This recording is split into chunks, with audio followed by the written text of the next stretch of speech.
Okay guys, எல்லாரும் எப்படி இருக்கீங்க? இன்னைக்கு நம்ம சேனல்ல புதுசா ஒரு அனிமே பத்தி பேச போறோம். அது என்னன்னா தி பிகினிங் ஆஃப்டர் தி எண்ட். கேள்விப்பட்டிருக்கீங்களா இந்த பேரை? இது ஒரு மன்ஹுவாவை பேஸ் பண்ணி வந்திருக்கிற அனிமே சீரீஸ். எனக்கு என்னமோ இது சோலோ லெவலிங் ரேஞ்சுக்கு ஹிட் ஆகும்னு தோணுது. ஏன்னா இப்ப சோலோ லெவலிங் வேற லெவல்ல போயிட்டு இருக்குல்ல. அதனால இதையும் நம்ம கவர் பண்ணா நல்ல ரீச் ஆகும்னு ஒரு சின்ன ஐடியா. பாப்போம் எப்படி போகுதுன்னு. சரி, இப்போதைக்கு ஃபர்ஸ்ட் எபிசோட் வந்துருச்சு. நான் அதை என் டெலிகிராம் சேனல்ல ஆல்ரெடி போட்டுட்டேன். யாரெல்லாம் பார்க்கலையோ உடனே போய் பாருங்க. ஃபைட் சீன்ஸ்லாம் இப்போதைக்கு பெருசா இல்லதான். ஆனா எபிசோட் புதுசா வந்ததும் டக்கு டக்குன்னு நம்ம சேனல்ல அப்டேட் பண்ணிடுவேன். மிஸ் பண்ணாம பாருங்க. இப்ப இந்த எபிசோட்ல என்ன காட்டுறாங்கன்னா, முன்னாடி காலத்துல நம்ம ஹீரோ பயங்கர பவர்ஃபுல்லா இருந்திருக்கான் போல. டீடைல்ஸ் எதுவும் நமக்கு சரியா சொல்லல. ஆனா ஒரு பெரிய கிங்கா இருந்திருக்கானா. செம ஸ்ட்ராங்கா இருந்திருக்கான் மனுஷன். ஆனா அதுக்கப்புறம் உலகம் அப்படியே மாறிடுச்சு. பயங்கர டெக்னாலஜி வந்துருச்சு. ஒரு மாதிரி வேர்ல்டு வார்லாம் வந்து ஏகப்பட்ட பிளேன்ஸ்லாம் சிட்டி மேல பாம் போட்டு தள்ளிடுச்சு. அப்பதான் இந்த ஆளுக்கு உரைக்குது, தான் ஒரு காலத்துல பெரிய ராஜான்னு, பயங்கரமா இருந்தோன்னு. ஆனா இப்ப அதெல்லாம் முடிஞ்சு போச்சுன்னு ரொம்ப டவுன் ஆயிடுறான் மனுஷன். அடுத்த சீன்ல ஒரு சிட்டி காட்டுறாங்க. அங்க ஒரு ஆம்பளையும் பொம்பளையும் இருக்காங்க. நம்ம ஹீரோவுக்கு என்ன நடக்குதுன்னே புரியல. இவங்க ரெண்டு பேரும் அவங்க அப்பாவும் அம்மாவும் சொல்றாங்க. அவனுக்கு ஒரே குழப்பம். எனக்கு என்னடா ஆச்சு? மறுபடி பிறந்து சின்ன புள்ள மாதிரி ஆகிட்டேனா? இப்பதான் பிறந்திருக்கனா? என்னடா இது புதுசா இருக்குன்னு யோசிக்கிறான். போன ஜென்மத்துல பெரிய கிங்கா இருந்து பயங்கர ஸ்ட்ராங்கா இருந்தவன் இப்ப வந்து ஒரு குட்டி பையனா புது லைஃப்ல பிறந்திருக்கான் பாருங்க. சரி, கதை இப்படியே போயிட்டு இருக்கு. அப்புறம் ரெனால்ட்ஸ்னு ஒருத்தர் வர்றாரு. அவருக்கு ஏதோ வேற லெவல் பவர் இருக்கு. அத வச்சு ஒரு பெரிய பாறைய ஒரே போடுல தூள் தூளாக்கிடுறாரு. அந்த நேரத்துல அவருக்கு லைட்டா அடிபட்டுடுது. உடனே அவங்க பொண்டாட்டி ஆலிஸ் அவங்க கையாலேயே ஹீல் பண்ணிடுறாங்க. இத பாத்துட்டு நம்ம ஆர்த்தருக்கு ஒரே ஷாக்கு. நம்ம ஊர்ல இதெல்லாம் இல்லையேன்னு யோசிக்கிறான். இங்க அங்கன்னு வேற வேற சீன்ஸ் போயிட்டு இருக்கு. ஆர்த்தர் இதெல்லாம் உத்து உத்து பாக்குறான். இந்த உலகத்துல எல்லார்கிட்டயும் ஏதோ வெப்பன்ஸும் பவர்ஸும் இருக்கு போல.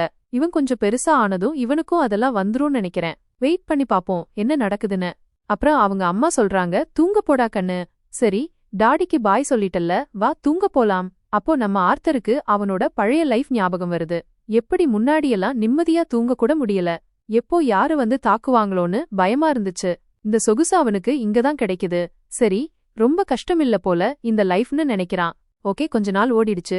இப்ப ஆர்த்தர் தவழ ஆரம்பிச்சிட்டான். முட்டி போட்டு நடந்து முதல் முறையா பண்றான். ஒரு புக்கை எடுத்து திறந்து பாக்குறான். இந்த உலகத்தை பத்தி ஏதாவது விஷயம் கிடைக்குமான்னு. அதுல சொல்றாங்க, இவன் பிறந்திருக்க கண்டத்துக்கு பேரு டிகாதன். இங்க மொத்தம் 3 கிங்டம் இருக்கு. முதல் கிங்டம் டார்வு கிங்டம். அது பூமிக்கு அடியில இருக்கிற குள்ள மனுஷங்க நாடு. ரெண்டாவது எலினார் கிங்டம். அங்க எல்வ்ஸ் இருக்காங்க, ஒரு அடர்ந்த காட்டுக்குள்ள. மூணாவது சாபின் கிங்டம். இங்கதான் நம்ம ஆர்த்தர் பிறந்திருக்கான். நிறைய பேர் இருக்காங்க இங்க, மனுஷங்க தான் ஃபுல்லா. இது நம்ம பழைய ஊர் மாதிரி தான். ஆனா இங்க ராஜாங்கம் நடக்குது.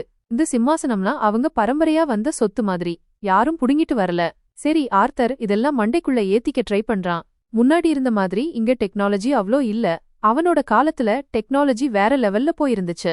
அது மட்டும் இல்ல, அவனுக்கு மானான்னு ஒண்ணு இருக்குன்னு தெரிய வருது. அது 100ல ஒருத்தருக்கு தான் இருக்குமா. அத வச்சு எனர்ஜிய வேற வேற மாதிரி யூஸ் பண்ணலாம். இப்ப பாத்தீங்கன்னா மானாவுக்கு 2 முக்கியமான யூஸ் இருக்கு. ஒன்னு ஆகியவன், இன்னொன்னு கான்ஜூரிங். ஆக்மெண்டர்ஸ்னா அவங்க மானாவை யூஸ் பண்ணி அவங்க உடம்ப இன்னும் பலசாலி ஆக்கிக்குவாங்க. வேகமா ஓடலாம், பயங்கர ஸ்ட்ரென்த் இருக்கும். புரியுதுல்ல? அந்த எனர்ஜிய உடம்புக்குள்ள ஏத்தி யூஸ் பண்றது.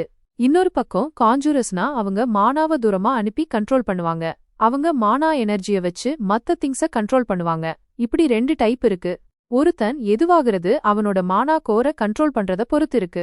அவங்க உடம்புல இருக்க மொத்த எனர்ஜியையும் ஒரு பாயிண்ட்ல குவிக்கணும். அத மானா கோர்னு சொல்றது. ஒரு தடவை ஒருத்தன் அத கண்ட்ரோல் பண்ணிட்டா அவன் ஒரு மேஜ் ஆயிடுவான். ஆர்த்தர் மனசுல நினைக்கிறான், அதெல்லாம் சும்மா டப்பா. இந்த தடவை கண்டிப்பா முடியாது. செக் பண்ணி பாக்குறான். ஆமா, அப்படித்தான் இருக்கும். ஏன்னா அவனுக்கு அவனோட உடம்பு மேல கண்ட்ரோலே இல்லையே. சும்மா ரெனால்ட்ஸ் ஆர்த்தர் கையில ஒரு குச்சிய குடுக்கறாரு. அத வச்சு இவன் தலவார மாதிரி சுத்த ஆரம்பிச்சிடுறான். அத பாத்துட்டு ஆலிஸ்க்கு செம கடுப்பு. என் சின்ன பையனுக்கு இதெல்லாம் கத்து குடுக்கறானேன்னு. அவங்க அம்மா அப்பா அவங்க மேஜிக்கை எப்படி யூஸ் பண்றாங்கன்னு இவன் உத்து உத்து பாக்குறான். ஆனா ஒன்னு சொல்லணும், ரெனால்ட்ஸும் ஆலிஸும் அவன வேற லெவல்ல பாத்துக்கறாங்க. ஒருவேளை இதுதான் ஃபேமிலியா இருக்குமோன்னு இவன் ரொம்ப ஃபீல் பண்றான். ஆனா இந்த ஃபீலிங் முன்னாடி இருந்ததே இல்ல இவனுக்கு. அது வேற மாதிரி ஒரு ஃபீலிங். சில கல்ல எடுக்கறான், எடுத்து கீழ போடுறான். பேசிக்கா ஆர்த்தர் யோசிக்கிறான், இதுல என்ன பெரிய விஷயம் இருக்குன்னு. அதை விட அவங்க ஒன்னும் பண்ண முடியாம இருந்ததே பெட்டரா இருந்துச்சுன்னு நினைக்கிறான். சரி, கொஞ்ச நேரம் படி. இங்க இவன் மறுபடியும் அவனோட மானாவை கண்ட்ரோல் பண்ண பிராக்டிஸ் பண்ண ஆரம்பிச்சிடுறான். 2 வருஷமா இத பண்ணிட்டு இருக்கானா. கடைசியா கொஞ்சம் கொஞ்சமா நடக்கிற மாதிரி இருக்கு. இங்க இவன் மானாவை யூஸ் பண்ண முடியுது. இவன் கீழே இறங்கும்போது மேலிருந்து ஏதோ சிலிக்காஸ் கீழே விழுது. இப்ப பார்த்தா அதுல ஏதோ பாயிண்ட் இருக்கு. கடைசியா அதுவும் சரியாயிடுது. அப்போ அவங்க அப்பாவும் அம்மாவும் அவனை காப்பாத்த ஓடி வர்றாங்க. அவனுக்கு ஒரு விஷயம் புரியுது. அவங்க அவனை காப்பாத்த என்ன வேணாலும் பண்ணுவாங்க. எப்பவும் அவனை ப்ரொடெக்ட் பண்ணுவாங்க. அதுதானே ஒரு அப்பாவோட அம்மாவோட வேலை. ஆனா இங்க அவன் பாக்குறான், அவங்க 2 பேரும் ஒரு விஷயம் பண்றாங்க. அவன் போன ஜென்மத்துல ஒரு குழந்தைய பாத்திருக்கான். அங்க அந்த குழந்தைக்கு அடிபட்டிருக்கும். உடனே அவங்க அம்மா டக்குன்னு வந்திருக்காங்க. இந்த ஃபீலிங்க ஆர்த்தர் முன்னாடி எப்பவும் ஃபீல் பண்ணதில்ல. இப்பதான் முதல் தடவை ஃபீல் பண்றான். அதனால அவனுக்கு அழுக வந்துருச்சு. சரி, இதுதான் முதல் தடவை ஒரு ஃபேமிலின்னா என்னன்னு அவனுக்கு தோணுது.